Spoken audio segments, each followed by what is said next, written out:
Kruger here, and you're listening to Mike the Birdman Dodd and the rest of the crew this week in Geek.net.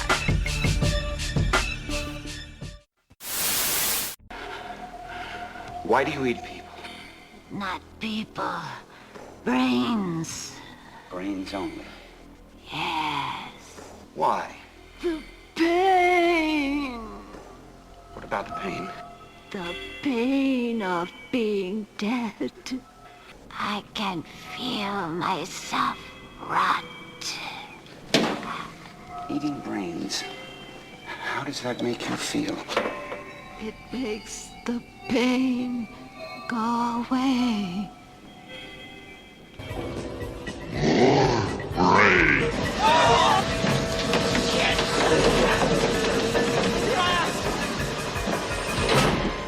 Where the fuck you going? Help me by the door! Do you want pie? It's pie time! We got pie! It's pie time! Do you want pie?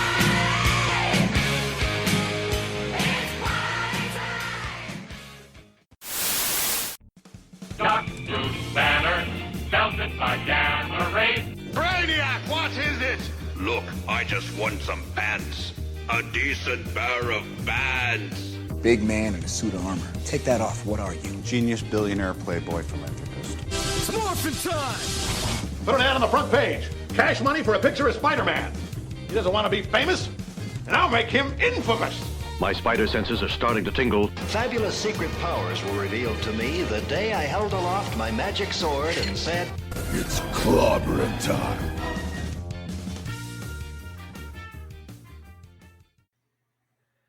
Welcome, everyone, to the annual TWIG Sunday Funnies Halloween episode. It is I, JT from Saskatoon, and once again, welcome back to the show, the Negan to my Rick Grimes, Mike the Birdman. How you doing, bud? I'm doing well. My God, it's been a while since I've even thought about The Walking Dead. We should almost do that next year at some point. Yeah, I'm gonna be honest. I'll gladly read the comic. I watched the first season and 3 episodes into the second, and I just kind of GTFO'd. I got as far as the 7th season after they kill Glenn. Mm-hmm. And I was like, you know what? This show sucks now. I did start watching, though. There was a spinoff called World Beyond, mm-hmm. which is sort of what happens like 20, 30 years after the zombie. It's like a bunch of teenagers or something. Yeah, it was surprisingly really good. It just got picked up for a second season. I think that's airing now, actually. Yeah. But yeah, it was really cool. So anyway, continue. Yeah. So this year, folks, I mean, originally, cards on the table, I had like 3 different comic series that I wanted to talk about. One was one of my all-time favorite horror comics, Hack Slash, created by Tim Seeley, but that's something I don't know if we necessarily have to do it as a Halloween episode, but I would like to do an episode on that series down the line. The basic plot line is, what if the final girl from your favorite slasher film went off to hunt down Freddy and Jason and Chucky? I remember reading a Hack Slash comic years ago. Like, I think I was in college at the time, and I want to say it was the Hack Slash Chucky special that I picked up because I saw it at my local comic book store when I was living in Welland. Yeah, and I was like, that looks cool. I'll take that for $5. That was good, sir. And it's got this like it's a literally just a passing reference, but it essentially intimates that Freddy and Jason and possibly Mike Myers and Chucky are all in the same world of Hack Slash. It's just Cassie Hack, who's the girl, literally goes after all these other like homages to horror icons, but that's an episode in and of itself.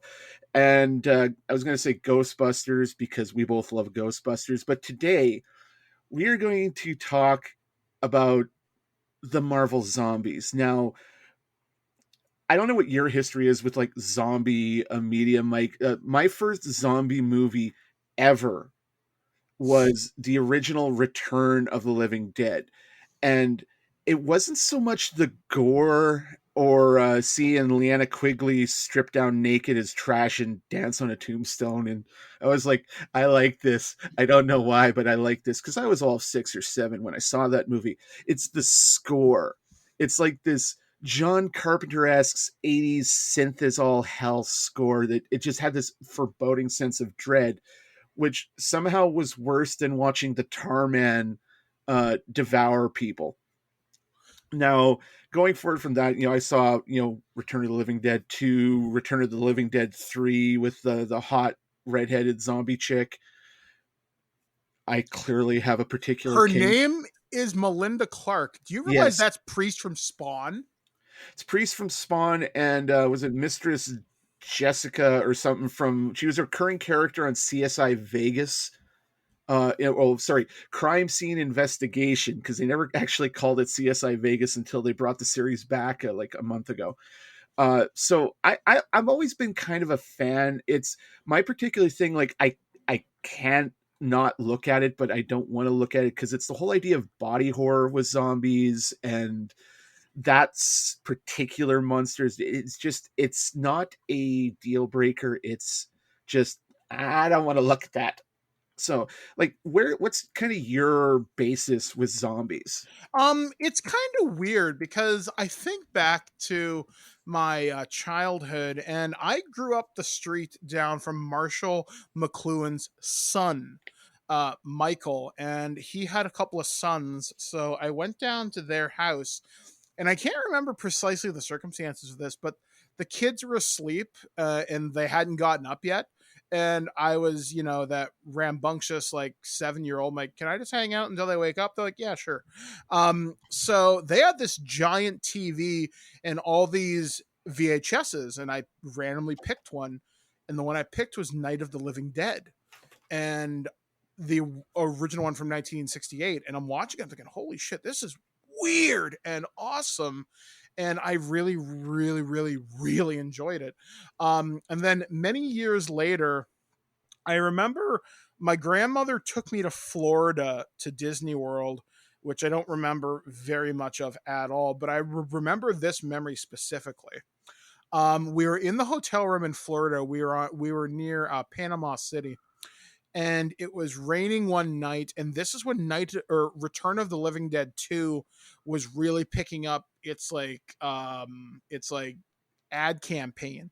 And I remember seeing commercials for it and being really scared of it for some reason, which is funny because that's probably my third or favorite for zombie movie of all time. Return of the Living Dead Part 3 is actually in my probably top 2, actually. Mm-hmm. Just because I really like Melinda Clarke and I really like some of the sub messaging in that movie. But moving on. And then back in the 1990s, my parents used to pirate satellite. And I've told this story a couple times on Twig. We had one of those giant satellite dishes that were like 10 feet across in our backyard. And I learned how to hack satellite from watching the cable guy do it. And just by figuring out and tinkering with the transponder signals, how things work. When you say cable guy, you're talking about the actual cable guy and not the Jim Carrey movie? Yes. Yeah. So This guy came over. I can't remember his name. I want to say Frank. So Frank came over, showed my parents how to do it, but they were old and really didn't get it. I understood immediately because I just equated it to like, oh, this is like a mini game. You just have to play with the signals and it'll make sense. So one time I happened across, I think we decoded Showtime at the time. It was either Showtime or HBO. Either way, it was one of the pay-per-view channels. And they would show on a near endless loop for like 3 months, Night of the Living Dead 1990.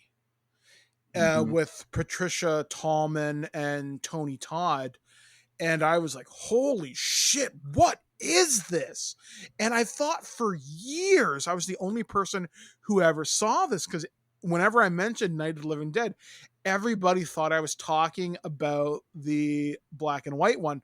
And then finally, I remember in elementary school, so in between grades 6 and 8, we had this really well-stocked library, all things considered, for a rural Ontario school. And I found a book on special effects. And the book was all full of color glossy photographs, but there was a section that really stuck out in my mind, and it talked about George Romero's Dawn of the Dead from 1977. And there's a picture of the zombie with the machete in his head, and Tom Savini is explaining how that gag worked. And I was thinking, wow, this is so fascinating. And then there was the picture of the poster zombie where he's in the airport. And I think there was another picture of the guts being pulled out of the biker who fell on the ground after he got shot, the guy who was dressed in brown. And again, they explained how they made the fake torso and how everything went into the skin and everything. And I thought, again, this is really freaking fascinating. And when Music World, for those of you who don't know, it was a Canadian staple for many years across this country, was blowing out their VHS tapes in the late 90s. I picked up a copy of Dawn of the Dead on a double cassette box set, which I'd never seen that before. And I picked up Day of the Dead, first time I'd ever seen it, and fell in love with the genre just over the course of the 1990s. I think I saw Return of the Living Dead. I want to say it was after Spawn, but it took years for me to put two and two together that was Priest. Mm-hmm. And it was something magical, because I'll just talk about this for just a quick second. There's a moment in Return of the Living Dead, or there's kind of this underlying theme where when the zombies eat, the pain goes away. It makes them, it keeps them human. And you see this girl begging to stay human. And there's a very famous shot of the poster where she's got all the shit in her face and she covers herself. In the movie, she pierces her nipple. She cuts herself up. She's covered in broken glass. Part 3, we should mention. Yeah, part 3. And she's like, and the boyfriend asks, why are you doing this? She's like, because the pain keeps me lucid. I won't hurt you if I can think straight. And at the end of the movie, the boyfriend gets hurt and gets exposed to the trioxin gas and realizes he's going to die. And him and the girlfriend go in the incinerator together, realizing it's time for them to die. They shouldn't exist. And I thought that was actually kind of beautiful in a weird sense, because I'd never seen a horror movie with kind of an emotional core that was goofy as all shit. And I don't know, that's it really made me respect the zombie genre in a new way that the Romero movies didn't. Yeah. So, I mean, a lot of zombie, just I'll opine on this real quick before we get back to the comics. Like Return of the Living Dead 3, I mean, it was Melinda Clarke. I didn't discover that movie until after I discovered Melinda Clarke on a couple of syndicated action-y type shows. And I was just like, she's pretty, you know, because red hair, and she's just got that very sassy look to her. Sassy, vaguely exotic kind of look with the eyes and all that. And I was just like, because I'm easily led like that. And but the idea of like pain, because the way I saw the Return series was part 1, part 3, then part 2. Even though I kept looking at that awesome movie poster front of the video cassette for part 2 for years with like the zombie cloud over this town, you know, but part 3, like the whole idea of like the pain keeping her mind together, and then just that sad, tragic music as, you know, the boyfriend's gotten bit and he turns on the biofilter, like the first smart action any human has put in this entire series thus far. Like, maybe we should use the biofilter so the shit doesn't get into the air and the shit starts all over again. And go back to like Night of Living Dead 1990, when I know it's Patricia Tallman, but every time I see her, hey, it's Lita Alexander, because Babylon 5. And, you know, Zombie Candyman comes out and he gets killed. And then that asshole that was hiding in the basement, and his wife gets bit and kills his daughter and his wife, and she comes on. Trisha Talbot just domes of one shot right between the eyes. And he was like, anything wrong in here? Nah, throw him on the pile. And I was like, that was a powerful moment for me because, humanity was the actual monster. But anyway, we're talking about Marvel Zombies, folks. Now, the comic, and I said this to Mike on the social media, specifically Twitter, just last night. Unlike everything he's blamed for, Mark Millar is responsible for the Marvel Zombies, technically speaking. Because originally, before the main Marvel Zombie series came out, there are two short, 3-issue each storylines in Ultimate Fantastic Four, which was one of the Ultimate Marvel comics that Miller created alongside Brian Michael Bendis and one of the Kubert brothers. And it involved Ultimate Reed making contact with his counterpart from Earth 1610, which is the Marvel Zombie universe. And he tricks younger Reed, because you think it's Earth 616 Reed, and he tricks young Reed to bringing him and his zombie team over. They basically have like a haunted house kind of thing where the zombies get out, a few people get bit, they get killed, and they contain the zombie Fantastic Four, which are the ultimate version of the Frightful Four, the classic Fantastic Four villain set.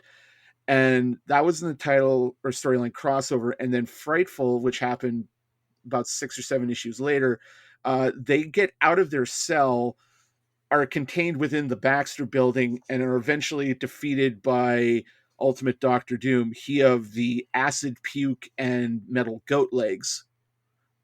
It's a thing. Look it up. We don't have time here. And this was all very, very popular. So eventually the Marvel Zombies got spun off in initially one 5-issue miniseries titled Marvel Zombies, which it's Night of the Living Dead Marvel style. They're not zombies as we know them from popular culture, right, Mike? Like, they're not undead. They're a virus. It's a virus. It's like the rage virus from 28 Days Later. Like, you get bit, you get hungry to the point of just the pain, and your body starts like desiccating and rotting away. And like, one of the most powerful scenes is Spider-Man swings home in through the window. Apparently Aunt May knows Spider-Man or Peter Parker is Spider-Man in this universe, and he got bit by Colonel America because they had to solidify, because when you see other characters in here, it's like from like late 80s 70s costumes. Like Luke Cage still has the metal tiara and the yellow shirt and all that. So Spider-Man goes home and he's like, the pain, the hunger, and he just leaps at Mary Jane and takes her out. And then Aunt May comes out of the bathroom with cotton balls and antiseptic. And it's like, let's get that cleaned up, Peter. Ah! And she gets eaten by her nephew, which sounds all kinds of wrong. And the coolest, like, as every zombie movie or zombie property has their own little twist on the zombie thing, the idea is that the hunger, the where they go from like all rage zombie and like just tackling people and chowing down, is you eat and it calms them down. It's like Melinda Clark with the piercings in Return Part 3. That the more they eat, the more they kind of calm down and collectively get their shit together. And if you don't have food, after a while, the hunger subsides, and it's like this whole addiction allegory. So I was going to ask you, like, what did you think about that twist with zombies? Like, and also how they keep like their full mind. They don't just like, bleh. I really like it because it's actually, when I was able to get access to this series, I was actually able to find a chunk of the books kind of locally, of all places, at a used bookstore, especially at this time of year.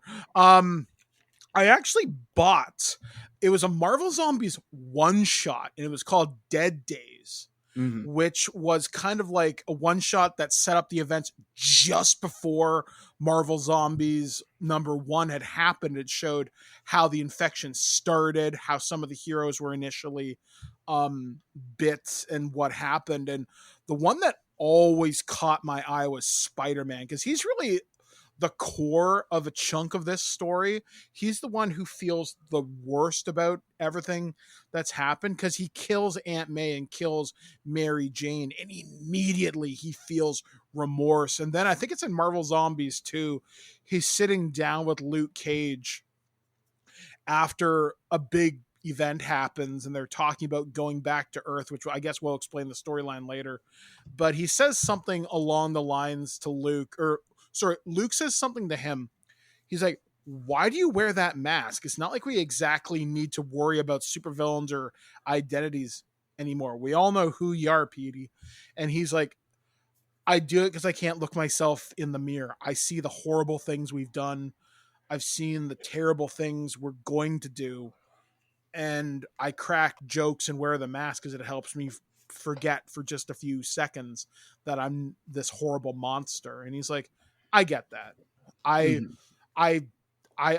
feel that too. I used to be devastatingly handsome and now, well, not so much. And I thought the idea of the zombie infection being, yeah, there's a physical component to it, but you're right, it's mostly mental, where it can be overcome. Because there's another point in one of the later comics, if the zombies are put in isolation long enough, if they're not exposed to food, they just go back to normal. However, Hawkeye, who gets decapitated at one point and lives as a severed head under a pile of rocks for like 50 years, has post-traumatic stress syndrome. And there's one line I thought was kind of funny. It's not funny in the wider context if you look at mental illness. Mm-hmm. There's a character named Reynolds, and he's like, yeah, I have to bring Hawkeye. And I think it's T'Challa says, why? He's like, well, he'll cry if I leave the room. And I thought that was kind of a cute moment, but it also demonstrates addiction can really be devastating. Like, I've known a few people in my life, and this isn't meant to trivialize what they've gone through, but addiction takes a pretty serious toll on people. And being a victim of something you can't control is a very real thing, because nobody chooses to be sick. Nobody chooses the terrible things. Now, you may choose to be led down a wrong path, and you continue to do so, but you know, once the devil has their claws into you, it's hard to get back out. So I thought this was a very interesting approach to, rather than, you know, the Romero shuffling undead, doesn't matter how you die. If you're dead, you come back, or Return of the Living Dead, they're all animated because of a gas. And even if you chop them up into pieces, they come back. It's not Evil Dead where they're monsters, which we'll talk about that. And they're not rage virus zombies. They're a virus, but there's a science behind it. It makes sense. Like Dr. Doom says in the Army of Darkness spin-offs, he's like, this is a pan-dimensional virus. There is no sorcery here. This is something that can be treated, something that can be worked on. And even the What If scenario for Marvel's What If series that aired this past summer does a take on this, and we'll talk about that towards the end of the show. And they kind of pull in elements from everything. Mm-hmm. Yeah, so I mean, the plot of this first miniseries is, like we said, it's the onset of the zombie apocalypse. This takes place just after the first Marvel Zombies Ultimate Fantastic Four storyline crossover, where there's some human survivors from, this is actually Earth 2149, some wholly uninfected. They're not carrying the virus on their clothes. Magneto gets them through this dimensional bridge back to the Ultimate Marvel Universe, and he tries to get back to Asteroid M, which is the classic orbiting headquarters that he had in the 90s X-Men comics, but you know, he's trying to get back to Forge and his acolytes, and he's killed and eaten by the zombies after, you know, taking a few of them out. I think at one point he uses his powers to send Colonel America's shield sailing at him. He like saws like the top 2 inches of his dome off. So for the rest of the series, Captain or Colonel America is walking around with his brain totally exposed, just, you know, fluttering in the breeze.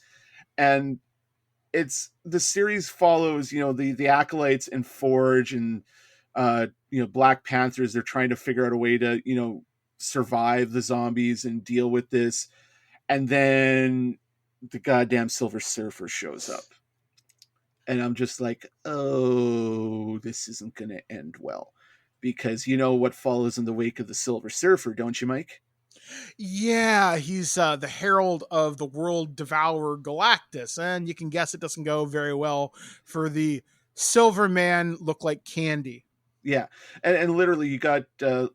I love the twist in some of the Marvel characters, specifically the Hulk. Like, whereas before, if the Hulk calms down, he turns back into Banner. Once the Hulk eats enough and he's not hungry anymore, he turns back into Banner. And then Banner just looks like just obese right in the gut area. He's like, oh God, I ate too much again. And then as soon as he digests that, and the zombies, well, they usually just puke everything out, or maybe something goes out the back end. Thank God they don't get into the specifics of zombie biology. He'll turn back into the Hulk, and he's like the first one to take a bite out of the Norrin Rad.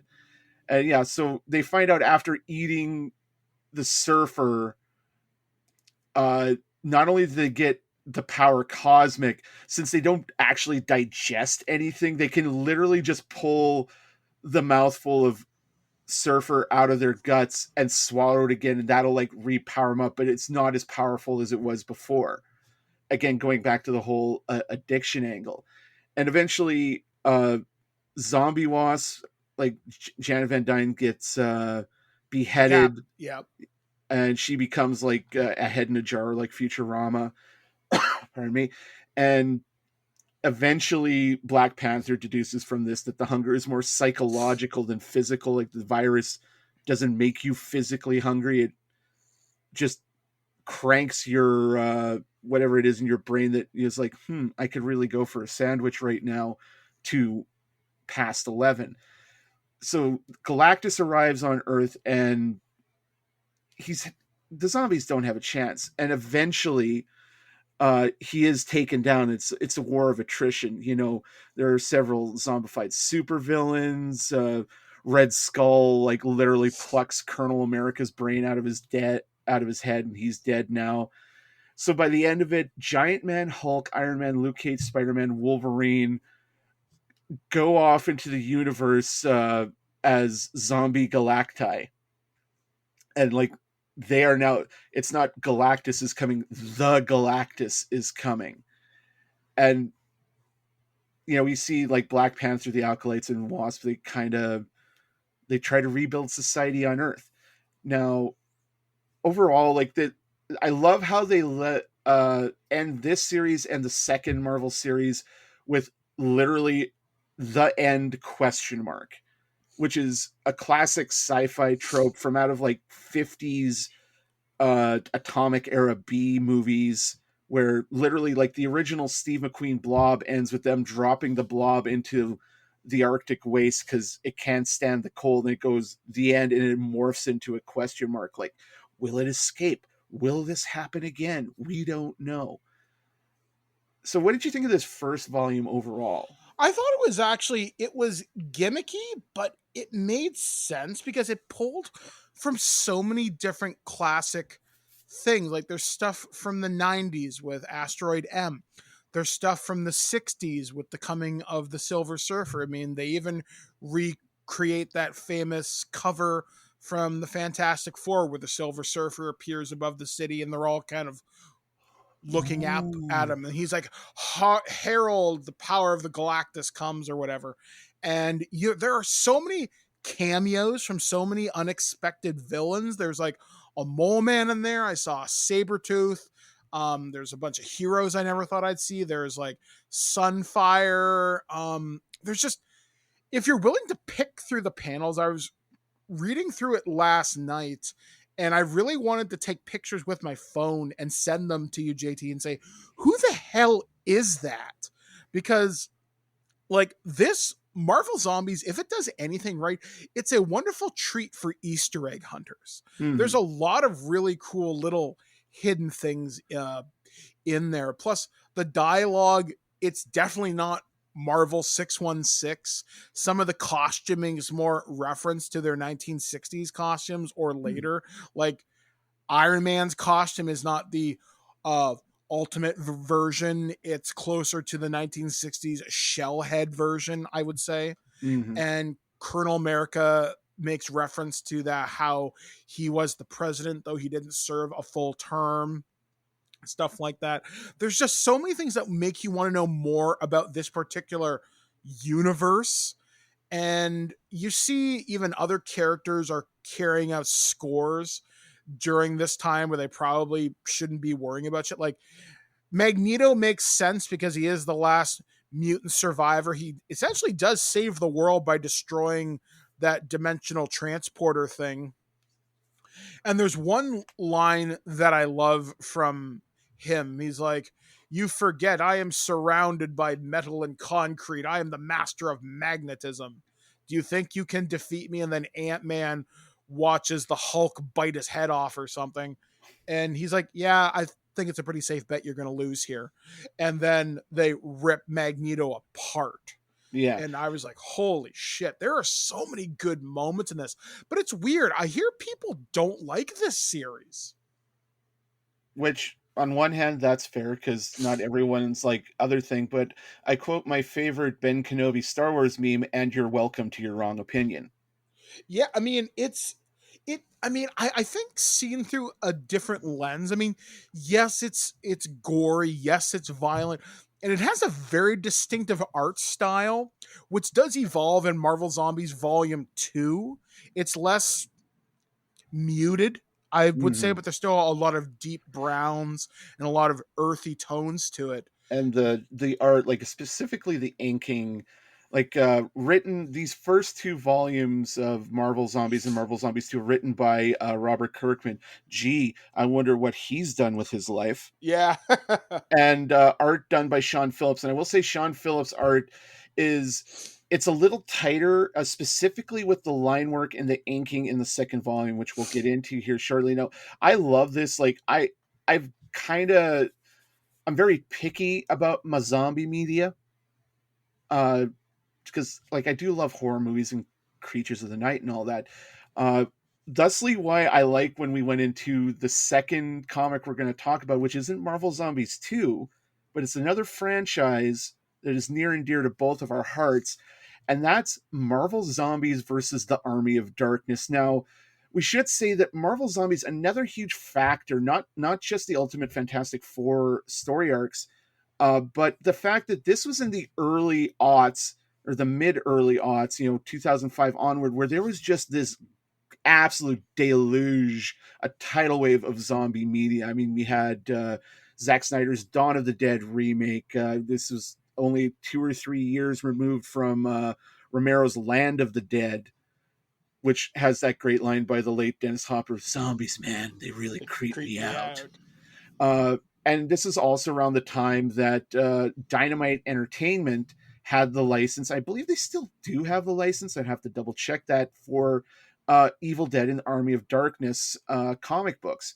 And this actually takes place, the Army of Darkness Marvel Zombie series takes place after issues 12 and 13, which is a storyline called The Death of Ash, where it would take too long to explain, but basically another version of Evil Ash has taken over his body, and Ashley Williams, the chin that could kill, is sent careening through the multiverse for metaphysical reasons, and he ends up in the Marvel 2149 universe, and the onset of the zombie virus, and specifically it has the scene like you see Spider-Man get bit by Colonel America while he's trying to rescue Ash, and then he swings off home and noshes on the two women in his life, and Ash teams up with Dazzler, who's Alison Blair Dazzler, a lot of people's favorite X-Men, in her classic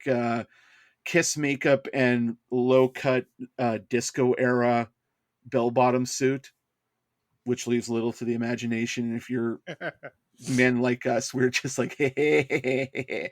And I thought it was an interesting use to pick her of all people, which I've always loved Dazzler, especially because there's like a recent Marvel Legends figure that came out. I'm thinking, I'm really glad they gave her due. Plus, she was in X-Men Dark Phoenix for all of 2 seconds, but I'm glad they gave her a shot. So anyway, I'm go sorry, on. I refuse to acknowledge that movie as existing. Anyway, so yeah, they team up with Scarlet Witch, and the end of the first issue ends with Ash getting bit by a zombified Howard the Duck. Now, if there's one Marvel character that I would have no problem with taking out the Chin, it's Howard the goddamn Duck. However, we find at the beginning of the second issue, this wasn't our Ash that's been creating through the multiverse. This was merely the Marvel Universe, the Marvel 2149 Ashley Williams. So they're kind of hinting that in 616, Bruce Campbell exists somewhere out there. So at the beginning of the second issue, our Ash pops in. He teams up with the ladies. It's a little cringe, some of the comments and the obvious lusting he's doing after both women, but I'm not saying it's wrong. I'm just saying I would have made the exact same comments. Oh God. Yeah. I'm sorry. Anyway, so they're searching for the Necronomicon because Ash is like, the Necronomicon, because he thinks it's all Deadites. And they team up with the Punisher, who, because Frank Castle is a nut bar, nuttier than a squirrel's turd, he decides to go off and kill like Kingpin and Hammerhead and the Owl, and he gets taken out, and they run into the zombified Wrecking Crew, and eventually they get to Doctor Strange's house. They get sent to they go to Castle Doom in Latveria, and I love the exchange. I was going to say encounter, the exchange that they have with the Necronomicon after Ash Steel at Doombot's armor and cosplays as Doom. And now I want to live in a universe where there was a 1990s Fantastic Four movie and Victor Von Doom was played by Bruce Campbell, because that must be a thing. But say, yeah, it was very weird seeing him in the Doom armor, and I don't know. I've always loved the way Doom talks about himself in the third person. Yes. Yeah, I just love the writing there. Plus the idea that Castle Doom is being invaded by like Goliath and all these other characters that are trying to breach the castle's force fields, I just thought was really, really neat. Then there's a wonderful shot at the end of one of the issues where you see all the zombie heroes, and there's some you've never seen before. Like you saw a zombie Colossus, you see Cyclops before he's decapitated. And you just see all these X-Men in there. There's a point where Doctor Doom fights a zombified Thing.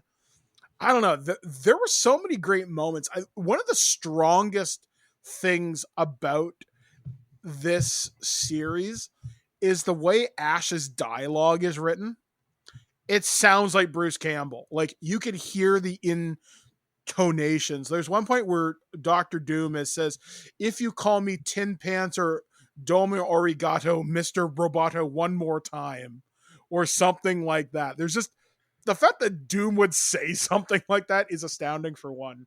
But it's also exactly what Ash was talking shit to the monarch of Latveria. Like, yeah, like there's so many great moments here, and the great twist ending to this series is the Book of the Dead. The Necronomicon says, because a Deadite does appear in the beginning saying an army of the dead will rise, this world will die. And the Necronomicon says, well, technically the prophecy was true. I just didn't give you specifics. They aren't undead. I control those. These are something different. Good luck, fuckface. And Ash is like, what? Double fuckface on you, because you're made out of human flesh and inked in blood, so you're going to look pretty tasty when they get here. Yes, and there's a great moment not too long after Ash says this, because the Book of the Dead decides to work with him, and the evil dead rise up from being half-eaten, devoured. So Deadites versus Marvel zombies. And the point is, they weren't there to win.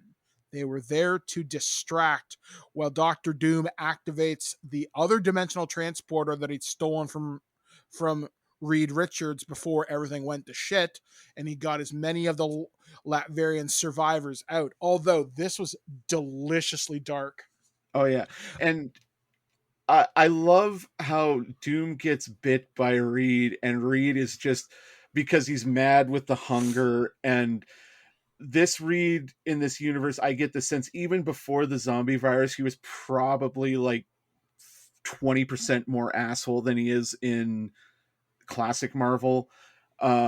And just to go back to the first volume for a second, like you see, like he snaps in the early days of the virus, where he's barricaded him and the Fantastic Four in the Baxter building, and he's gone nuts. And he wants to, it's like, this could be another form of life. It's an evolution of the human genome, and he purposely infects the other members of the Fantastic Four. Yes, bite me, let me feel the change. Like, I was like, you are a sick motherfucker, Reed. There is one moment where Scarlet Witch and Dazzler are looking at the prisoners before they're sent off, or where Doom's been keeping them safe, rather. And I think it's Scarlet Witch looks at him. He's like, why are all these people young, healthy, and appearing to be of breeding age? There's no old people here. There's no children. Why? And Doom looks at her remarkably coldly and says, I was selective in who I rescued, because if humanity is going to continue, we're going to need breeding stock. And that reminds me of lines out of other apocalyptic zombie media, where I'm like, holy shit, that's fucking dark. That is ice cold shit, man. I mean, ultimately, when you look at an extinction scenario, compromises to your humanity sadly may become necessary. I'm not saying you should become a monster, because then at which point you have to ask, what's the point? But it was one of those moments where I thought the writing was a little bit elevated than the source material. Mm-hmm. And I mean that in the fact that you are forced to think about difficult things. And yes, you're putting in a fantastic situation with flesh-eating monsters, but if the end of the world's coming and you can only save a couple, what do you do? And I don't know. There's just so many good moments in this, despite being with Ash. Now, at the end of this series, Doom... It doesn't end darkly, though. No, it doesn't end darkly. It ends weirdly. Yeah. So they send Ash through the portal, and Doom tells him, you're only going to have a few seconds when you're on the other side. Pick what reality you want to go to, and that's it. That is your choice. Yeah. And Ash is like, okay, fine. So he goes through a bunch of ones like, oh, dinosaurs. This is too weird, too alien. And he comes to a world with Marvel werewolves. Yeah, he's like, pollution, New York skyline, nothing's on fire. Okay, this'll do. And then he goes out, yeah, and it's just the artist for this series. I'm looking here. Well, there's a couple different artists. I believe it was either Fabiano Neves or Fernando Blanco, or is it Blanco, who did the art on this last issue. So the werewolves all kind of look like they don't look like werewolves so much as they kind of look like Scottish terriers, kind of like they do definitely look lupine somewhat. And Ash is like, oh no, not again, and he runs off. And he does the following storyline in Army of Darkness was called From the Ashes, where he returns to his own proper universe to carry on his war against the Deadites. It's never explained how he escaped the werewolves or how he got back, but he's like, well, no zombie superheroes. That's a plus. And then we go on to the second volume of Marvel Zombies here, where it time jumps 40 years into the future, and given how little I understand how truly massive the universe is, it took the zombie galacti 40 years to eat the rest of the universe. Which is kind of incomprehensible when you think at the sheer size and scope. I think right now we can see 13 or so billion light years in the observable universe. We don't know how much that universe is expanding. So when you think about it, there's a very famous picture going around right now on Facebook, and it's a picture from the Hubble Space Telescope that was taken over the course of 10 days. Mm-hmm. And it's nothing but hundreds of points of light. And the caption says, those aren't stars you're looking at. That's entire galaxies. So imagine these zombie galacti going to entire galaxies and scouring them clean of every conceivable bit of life. That is horrifying. Or it's just 40 years. And another thing, it's either I agree, it's impossible they could have eaten the rest of the universe, but it's 40 years later. I think that's possibly with all the xenocultures out there, like the Shi'ar, the Skrull, the Kree, the Brood with their giant flying space whale ships. There's probably no other actual life. It's all zombies at this point. That might be possible. Yeah. So the infected heroes along, there's the, Thanos, Phoenix, Gladiator from the Shi'ar, Imperial Guard, Fire Lord, who's missing his lower jaw, so he's all, oh really, Fire Lord? I had no idea that's what it was like working for Galactus. Like, they all have to, and we find them on their way back to Earth. They run into Ego, the Living Planet, and I was like, oh poop, because Ego's one of my favorite, like, big bad cosmic entities in Marvel Comics. I just love it. And this was years before he was played by Kurt Russell. But they get back to Earth. Black Panther's the leader of the surviving humans in New Wakanda, because you got to stay on brand. There's some of the newer generation of mutants, some of the new acolytes, Malcolm Cortez, who's the son of Fabian Cortez, who's this mutant. His mutant power was he could turbocharge a mutant abilities. So as fast as Quicksilver can run, he could put him up with a charge from Cortez. He could run it near Flash-like levels. And you find that the Panther is, I don't think he's with Wasp, but like they're kind of an item sort of thing, because he's helped her. He's got like the sexy cyborg body. The zombies come back, and he's also somehow managed to create a force shield to protect them from zombies should the zombies return. And it gets into, like, I love how Hank Pym, proving to be a total piece of shit no matter what universe he's in, wants to start a breeding program just so they have enough to eat. Because only Hank Pym would come up with a fucking zombie diet plan, Mike. Only Giant Man would do that. I mean, on one hand, I see why he's doing it, but it is utterly terrifying why he does it. But I see the method to his madness. I remember at one point he's talking about there has to be continuity. We have to break ourselves from the hunger. And there's always a reason why scientists are evil. There's always that line, no one is the villain in their own story. But yeah, he came up with the zombie diet plan. And I don't know. I really liked how this book all came together. There are some wonderful character interaction here. There's a wonderful moment I didn't quite see coming, but it's between the Wasp and that character I mentioned named Reynolds, the acolyte. And there is one point where Janet has just been rebuilt after a fight because she has a robot body now because comics. And he kisses her on the cheek, and she's very surprised. But like, you just kissed a rotting corpse.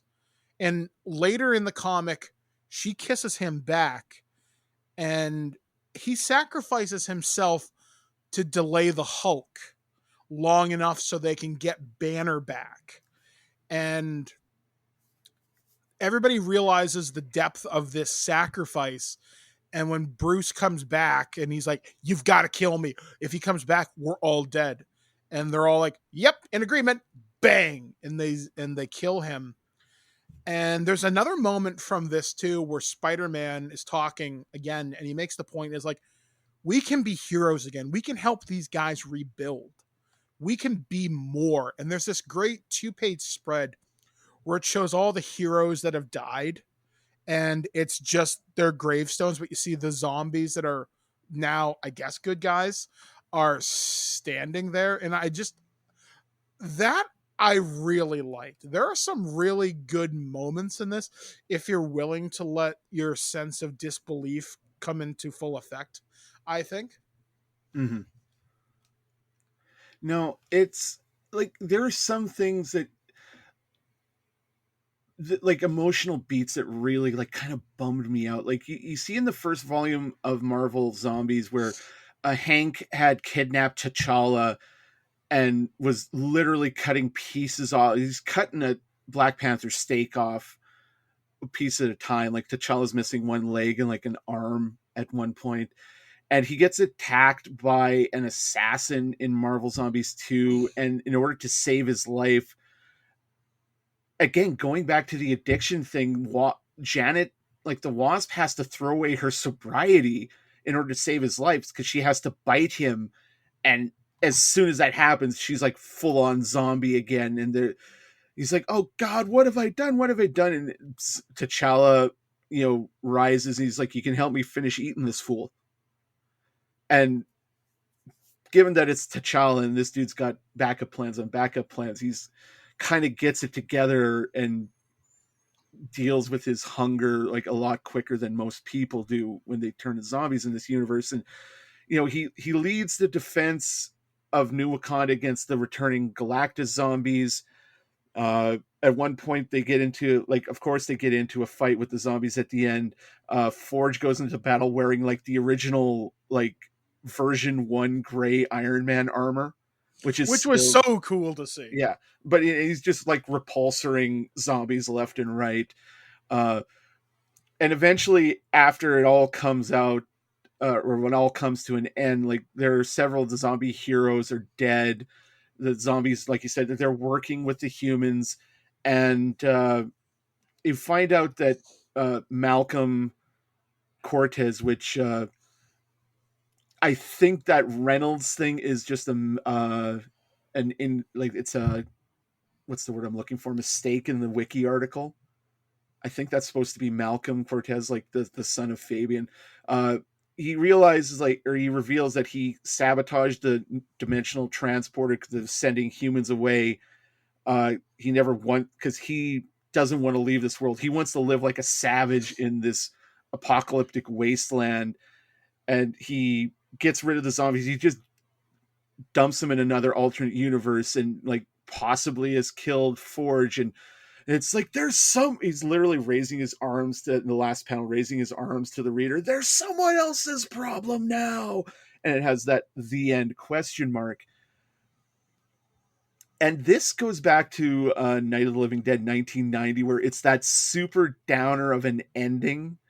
Like how Tony Todd went in the basement, he found the key for the gas tanks, and he just sits there laughing as he's kind of gone mad. And then he gets bit by one of, I think it's the young daughter zombie. And, when he walks out at the end and gets domed.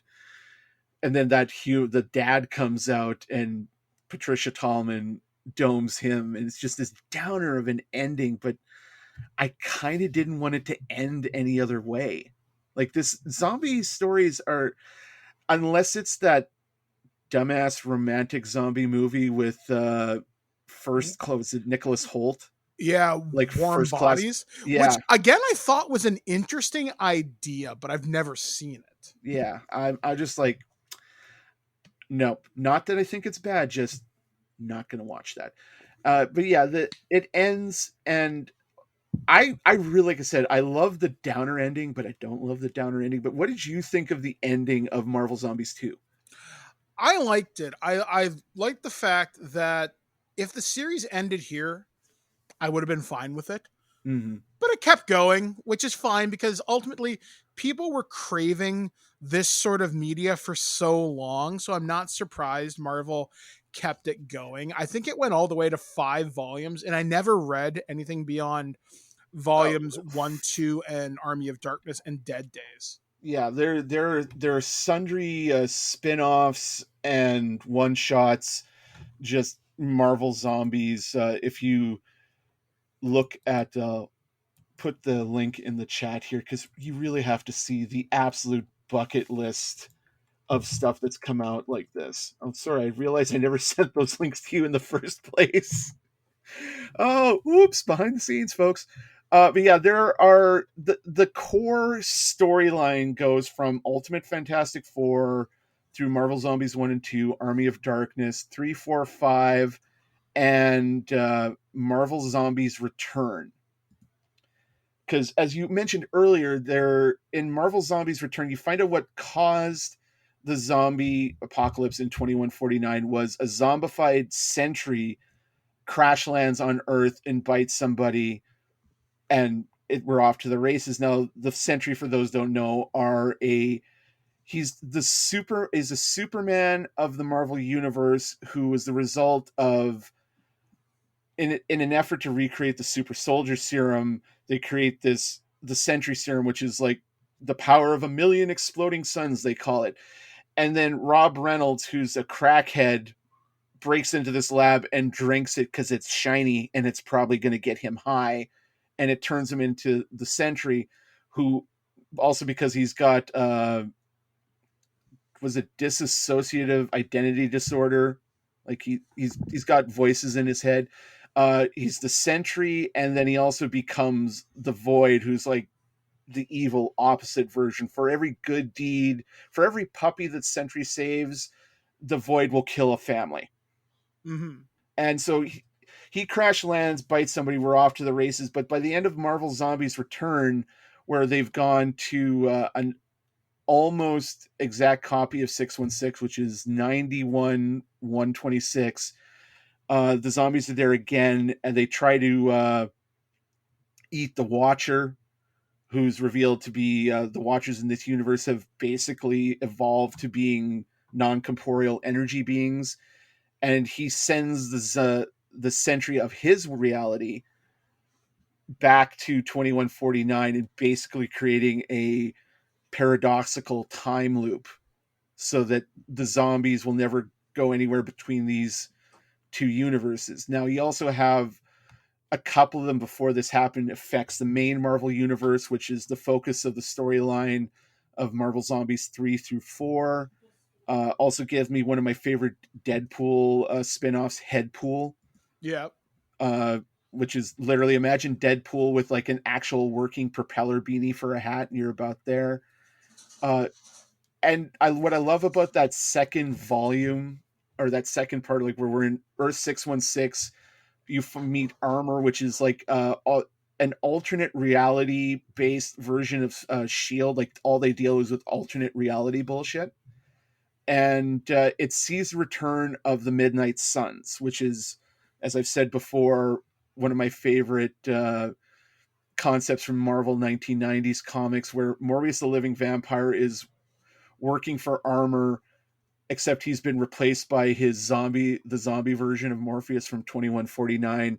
And by the end of these 3 series, he's created basically a vaccine cure for this pan-dimensional virus after getting samples from like a dozen different realities. And he sent out like Machine Man and Howard the Duck to universe hop to get this zombie goo so he can make the juice.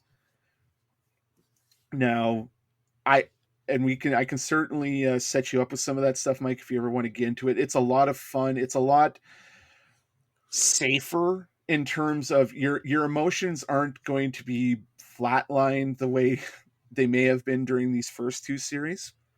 Mm-hmm. And there's so many others. There's a standalone miniseries where you go to the alternate dimension world of the Squadron Supreme, where they've created like their own zombie virus there. There's during the Secret Wars mega crossover of 2015, which I honestly thought Marvel was going to like DC Crisis style reboot their universe. And they're like, nah, we're just going to fold in a few characters from Ultimate Marvel and call it a day. There's all these spin-off miniseries, and there's one, it's Age of Ultron versus Marvel Zombies, where on Battle World, which is the only world left in existence, and it's cobbled together by God Emperor Von Doom from all the pieces of all these alternate Marvel realities, and the Marvel zombies end up getting in a ruckus with Ultron and his zombie robot brood. And the series has actually been rebooted a couple of times. There's a Marvel Zombies in 2018 and 2019. I think. Well, there's Marvel Zombie in 2018 and Marvel Zombies Respawn or Resurrection in 2019, which same idea but not the same virus.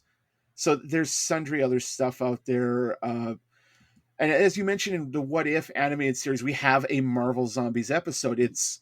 What if it's kind of a mashup of like everything in 22 minutes? Yeah, but it's basic, but it's all, as if you haven't seen What If yet, folks, highly recommended. What If has always been a favorite Marvel comic of mine. I try and get every version of it that comes out because it's like a golden goose, holy grail for me in terms of my comic collecting. But the What If specifically animated series is focused all in the Marvel Cinematic Universe. So we see all the Marvel Universe, Cinematic Universe goes up until the beginning of Infinity War, because when Hank Pym goes into the quantum realm in Ant-Man and the Wasp, he finds Janet, but exposure to 30 years of the quantum realm has poisoned her brain and turned her into a zombie. So when the Hank pod gets recalled to I forget what did they ever actually label which universe the cinematic universe is? I think they have referenced it. I think during Loki they might have, but I'm not 100% sure. Yeah.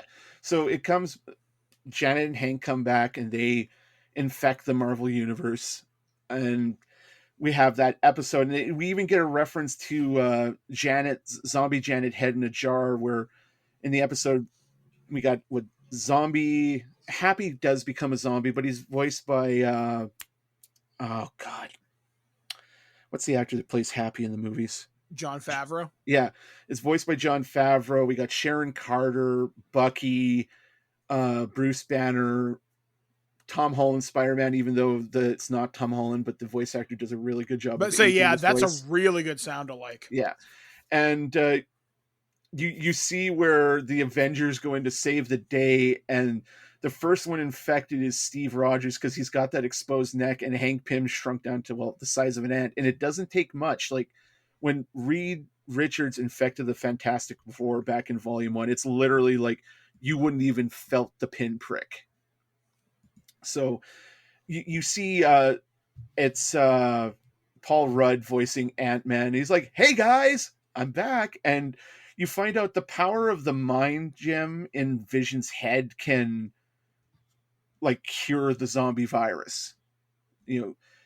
But then you find out that like not unlike Hank Pym in the Marvel Zombies universe, there's been some fuckery, and he's kept the zombified Scarlet Witch by his side, which eventually it all goes to shit. And was it T'Challa, Peter, Paul Rudd's head escape from a zombified Hope Van Dyne in a Quinjet, and they're going to Wakanda because of course Wakanda would be able to withstand this. And the episode ends like a lot of the What If episodes end with, oh shit, because there's a zombified Thanos with the goddamn Infinity Gauntlet, and they're bringing it right to him. Well, they're bringing like the time gem to him. That's the only one he's missing, because Peter's got the Cloak of Levitation, the Eye of Agamotto, and all that. So honestly, folks, if you're one of those people that want to do, I should mention, Mike, there's a spin-off series of one-shots involving the Marvel apes from there's like, I think it's called Evolution or something. I actually remember reading this somewhere once upon a time. I think somebody had this, but I do remember reading it, and I thought it had an interesting twist too, because one of the apes, I think it's Ape Girl, who's supposed to be like their version of Miss Marvel, kills herself, so she doesn't exist anymore, but it prevents the zombies from coming to their world or something. Yeah. So, I mean, overall, folks, I think we're both in agreement here. Highly recommend reading these 3 volumes that we've discussed today. 1, 2, and the Army of Darkness crossover. Now, can you get these on Comixology? I'm fairly certain you can. If not Comixology, you might have to look at the Marvel Unlimited app, because they kind of have their own comic reader thing. It's widely available. I mean, especially during spooky season, if you pop into your local comic book store or Chapters or McNally Robinson. Yeah, just look around. They're not hard to find. You find the trades, which honestly, I have the individual issues, but this is the sort of thing that I just want to keep going. I don't want to have to, put the comic back in the bag, reseal that, open up the other one. Ah, shit, I ripped the tape. I highly recommend buffeting this instead of nibbling on this, as it were. Now, there are some also additional kind of tie-in media. There are some action figures based on this. They were done by Diamond Select when the series was at its height. There was a series of Mini-Mates done, but they suck anyway. There actually is a zombie Captain America based upon the most recent What If series that is in the Marvel Legends line. There are 2 from that episode that are being produced. There's Zombie Hunter Spider-Man, where he has the cloak of levitation, and there is, like I said, Zombie Captain America. There are reviews available online for these figures. They're not available typically in North America right now, but if you import them from Asia, you can get a hold of them. There has been talk of including these characters potentially in a film. If it ever happens, I would be really surprised.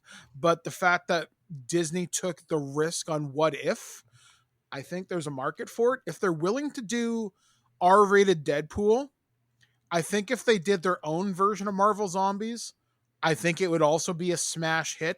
But I could also see how that could be an image problem. Yeah, like there's a zombified Deadpool from was it Hot Toys? I'm looking at the picture here on for $270. My God, That's and you get cheaper than what I would expect it. Yeah, actually, and you get like a head pool accessory with his little propeller being in him, just doing that. And there are, like, I've seen custom toys over the years.